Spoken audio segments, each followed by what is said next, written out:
Here we are, sitting in synagogue, doing what Jews have done for thousands of years, praying. Some of us came because we wanted to feel connected to other Jews. Some of us came because in a time of rising anti-Semitism and anxiety, being together feels grounding. All of us came for the music, correction. Some of us came for the ritual, and some of us may even have come for the sermon. Whatever brought us here, the simple truth is this: for the last half an hour or so, we've been praying. We've spoken words that Jews have spoken for centuries. We've used language drawn from Torah, Psalms, and ancient poetry. We've praised, thanked, asked, sung. Some of us were focused. Some of us were distracted. That's okay. It's part of the process.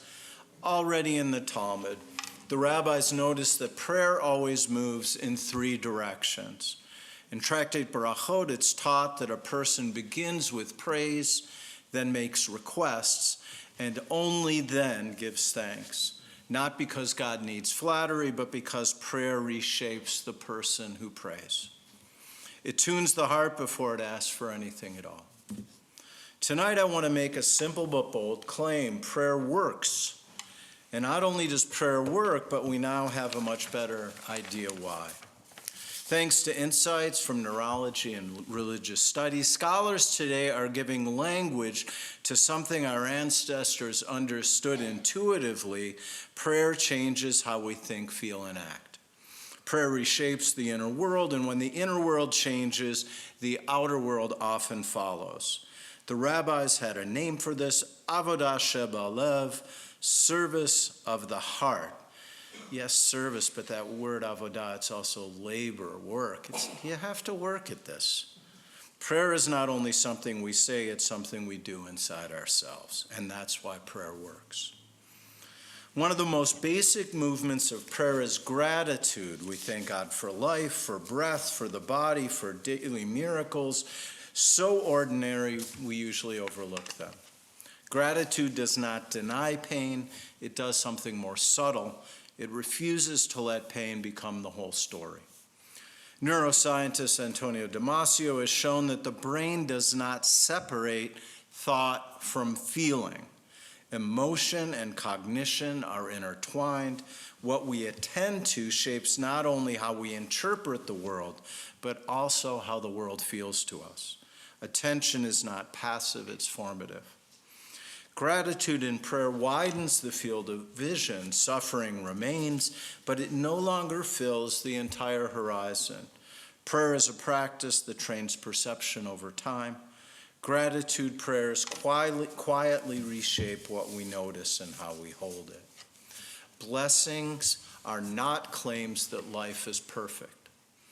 They are practices of noticing that life, even in its fragility, is a gift. Prayer works because it teaches us to see without being overwhelmed, to mix pain with gratitude for being alive and loved.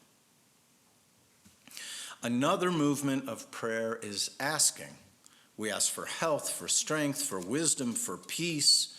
I should note that the prayers don't include asking on Shabbat. Why? Because God has the day off as well, which is a really beautiful idea. So these blessings are not, many people struggle with this asking. We ask, what if nothing changes? What if the answer is no? But asking is not only about results, it's about refusing to give up on the possibility that the world can be otherwise. It's about finding the strength to face life's difficulties. William James, in his studies of religious experience, argues that prayer often does its deepest work not by changing circumstances, but by changing the inner posture of the person who prays. When we name a hope, even a fragile one, we shift from resignation to participation. Antonio Damasio, the neuroscientist that I mentioned earlier, would later give this a neurological frame. Hope and intention shape how the body prepares for action. Asking is not passive, it mobilizes the self. Talal Asad, another religious studies scholar, adds another layer. He reminds us that religious practices form the moral self over time. When we ask in prayer, we clarify what we care about. We articulate values before we act on them. We learn what we owe the world. Judaism never imagined prayer as a substitute for action. Prayer and effort belong together. We ask and then we act. We pray for healing and we seek care. We pray for peace and we work for justice. We acknowledge our vulnerability and find strength. Prayer works because it keeps hope alive long enough for it to become a possibility. A third movement of prayer is praise. We stand in awe and love before God. Praise is not about certainty. Instead, it shifts us from being the center of our own story to being part of something larger and more enduring. Mircea Eliade wrote that religious life is shaped by moments when the world feels more than ordinary, moments when meaning feels thicker and more stable. Antavis later described these moments people experience as special moments that reorganize how we understand ourselves and our place in the world. Praise does not force those moments, it makes space for them. They become a possibility. When we stand in prayer and lift our gaze beyond our own perspective, isolation loses its grip. We realize that we're precious and loved. Prayer works here because praise reminds us that our lives are held within a larger frame.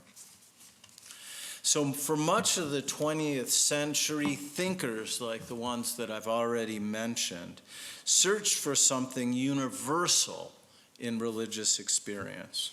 And today we understand something quieter and perhaps more faithful to Jewish prayer. Prayer works not because it lifts us out of the world, but because it teaches us how to live within it. Jewish prayer does not ask first what we believe. It asks where we stand. It shapes posture before it shapes conviction. And over time, the words we repeat teach us how to hold gratitude without denial, hope without illusion, and praise without escape. And nowhere else is that clearer than in the Aleinu prayer. In the Sinai edition of the Union Prayer Book, the prayer book that we use, and I think it's likely that we are the last congregation in the world using this prayer book. It's loyalty, there we go. I know Sinai is still using it, but I suspect not for long. So in this Sinai edition of the Union Prayer Book, the Aleinu is called the Adoration. And that name is not hyperbole. It tells us what this prayer is doing to us. Before we ask anything more, before we turn back to ourselves, we place our lives within that larger frame. The adoration teaches us to stand upright before the open ark. It reminds us that our lives are bound up in a story larger than fear and disappointment. It does not promise that the world is redeemed. It reminds us that redemption is still possible. This is praise, not an escape. It's a reorientation to our real lives. It's a call to act. It opens us up to God and then returns us to the world. And so, having reflected on why prayer works, we now do the most important thing of all. We pray. We rise for the adoration. You don't have to do it right now. A prayer of praise that places us quietly and insistently before the open ark, before what we hold sacred. We do not need perfect belief. We only need to stand. Okay, that's your cue. Let us